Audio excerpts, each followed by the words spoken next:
Prácticas desleales del comercio internacional.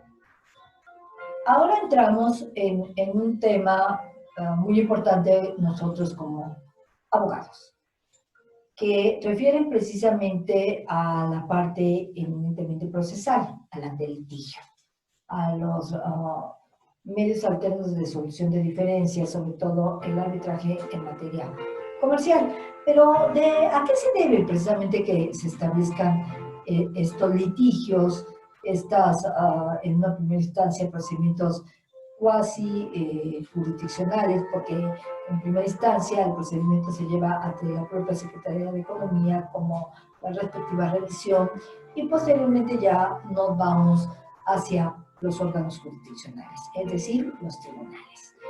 Ya sostuvimos que el comercio no habla de lealtad. Entonces, el término desleal, pues más se refiere a una relación personal y no tanto de carácter comercial.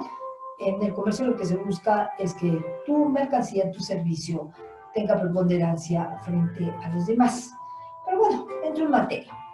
El artículo 28 define de la Ley de Comercio Exterior que se consideran prácticas desleales de comercio internacional la importación de mercancías en condiciones de discriminación de precios o de subvenciones en el país de exportador, ya sea el de origen o el de procedencia. Esto es lo que llamamos el dumping. Y además tiene que haber tres elementos que causen daño a una rama de la producción nacional. Que estas mercancías sean idénticas o similares, y lo veremos cómo lo define el artículo 39 de la ley. Y además habla de personas físicas o morales, que importen precisamente estas mercancías en condiciones de prácticas desleales de comercio internacional y que precisamente por realizar esas actividades están obligadas al pago de una cuota compensatoria. También recuerdas que ya dijimos que la cuota compensatoria no tiene un carácter impositivo ni recaudatorio. Por eso no es un impuesto. Habla el artículo 29 que la determinación de existencia de discriminación de precios o de subvenciones del daño tiene que tener un vínculo, un nexo causal. Y la cuota compensatoria generalmente tiene como finalidad desmotivar al importador que está cometiendo esta práctica desleal. Entonces, este procedimiento se va a dar a partir de un formulario de investigación. Un formulario de investigación que va a tener que ser llenado por la parte representativa de la producción nacional que considera que se está dumpeando o bien que se está subvencionando y cometiendo alguna deshonestidad o deslealtad, como lo dice la ley, en el mercado. El mismo precepto señala que la prueba de daño se otorgará o se reconocerá siempre y cuando en el país de origen o bien de donde provienen las mercancías de que se trate, se tenga una reciprocidad. O sea, como tratas mis productos, yo trato los tuyos y como tú y a la inversa, ¿no? En caso contrario, o de no ser así, pues no podemos establecer este procedimiento de práctica desleal. También dice que la Secretaría, para castigar al importador que está produciendo esto, recibirá una cuota compensatoria, primero de carácter provisional y posteriormente de carácter definitivo, sin que todavía se dé la posibilidad o la necesidad de determinar la existencia del daño.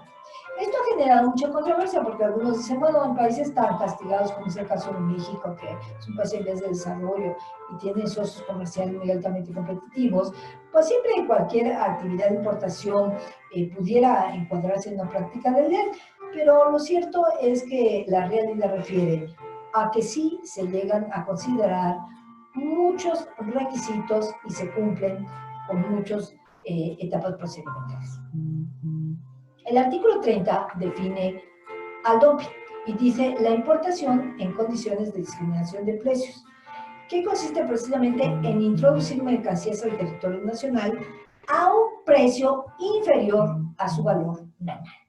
Por ejemplo, si yo compro un teléfono celular a un determinado precio, 10,000 pesos, si gustan ustedes, Pero aquí en el mercado, ese valor de origen allá, eso vale, que aquí se está introduciendo en 8,000 pesos, ahí estoy en presencia de una práctica desleal denominada dumping. Vamos entonces a definir qué se va a entender por valor.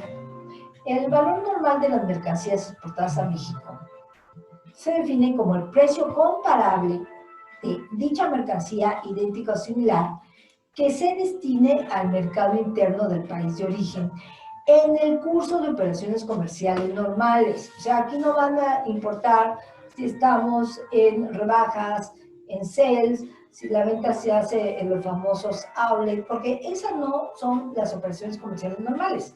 Tiene que ser el valor del precio del producto en la plaza más cara, así como el equilibrio que existe en la venta del mismo en una plaza, digamos, la más económica.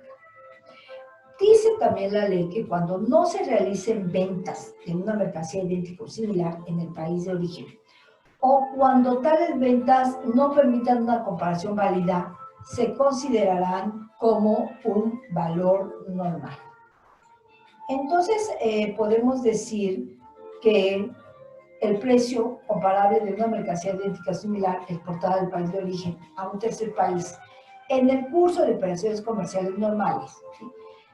Este precio tiene que ser el más alto y tiene como característica que sea un precio representativo. Ya dijimos que el precio refleja el valor que ese producto tiene. También puede darse el caso de que no entremos a una economía que no sea de libre mercado y tendremos que reconstruir el valor en el país de origen. Este valor, a través de la reconstrucción, se obtendrá de la suma del costo de producción, más los gastos generales y la utilidad razonable, los cuales deberán corresponder a operaciones comerciales normales en el país de origen. Vean cómo la ley es muy clara y determina las características muy particulares. El artículo 32 de la Ley de Comercio Exterior define lo que debemos entender por operaciones comerciales normales y sostiene que son aquellas que reflejen condiciones de mercado en el país de origen y que se hayan realizado habitualmente o dentro de un periodo representativo entre compradores y vendedores independientes. Este es el famoso artículo 32. Para el cálculo del valor normal, dice, podrán excluirse las ventas en el país de origen o de exportación a un tercer país, siempre y cuando la Secretaría de Economía determine o considere que estas ventas reflejan pérdidas sostenidas. En este panorama, sigue señalando la disposición normativa, estas transacciones cuyos precios no permiten cubrir los costos de producción y los gastos generales incurridos en el curso de operaciones comerciales normales deben estar dentro de un periodo razonable, el cual obviamente puede ser más amplio que el propio periodo de instalación. La misma disposición señala cuando estas operaciones en el país de origen o de exportación a un tercer país generan utilidades que sean insuficientes para calificarlas como muestras representativas, el valor normal de dichas mercancías deberá establecerse conforme a los criterios de un valor reconstruido. Por su parte, el artículo 33 habla que en el caso de importaciones originarias de un país con economía centralmente planificada, parece que aquí es donde están los famosos dos países solo del Club Internacional que cuenta con esta economía, que en su momento fueron muchos los que pertenecían al bloque socialista soviético, la ex Unión de Repúblicas Socialistas Soviéticas, hoy que ya son una economía a través de la Perestroika y la ganó economías de mercado. Dice que se tomará como valor normal de las mercancías de que se trate aquel precio de la mercancía idéntica similar en un tercer país con economía de mercado, que puede ser considerado como sustituto de dicho país con economía centralmente planificada para propósitos de la investigación. La determinación del valor se hará, dice la ley, de conformidad con las disposiciones establecidas en los artículos anteriores. Bien. La economía centralmente planificada, salvo prueba en contrario, sostiene la ley, es aquella que no refleja principios de mercado.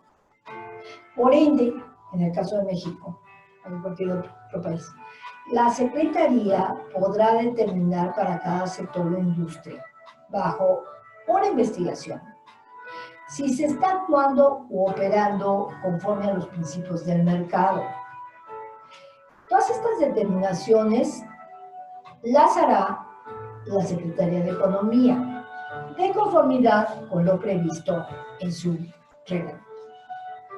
El artículo 34 sostiene que cuando una mercancía es exportada a México desde un país intermediario y no directamente del país de origen, el valor normal será el precio comparable de mercancías idénticas o similares en el país de procedencia.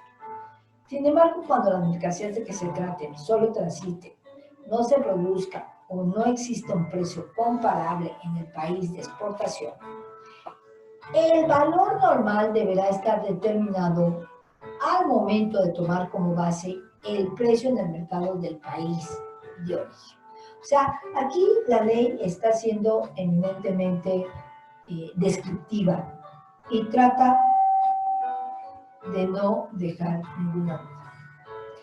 El artículo 35, por su parte, sostiene que cuando no se puede obtener un precio de exportación o cuando a juicio de la Secretaría de Economía este precio no sea viable o fiable. ¿Por qué? Porque puede existir una vinculación o un arreglo compensatorio entre el exportador, el importador o bien un tercero. Este precio podrá calcularse sobre la base del precio al que los productos importados se revendan y sostiene por primera vez a un comprador independiente dentro del territorio nacional, siempre y cuando dichos productos no se revendiesen a un comprador independiente o no lo fueran en el mismo estado en que se importaron, sobre una determinada base razonable que la autoridad determine.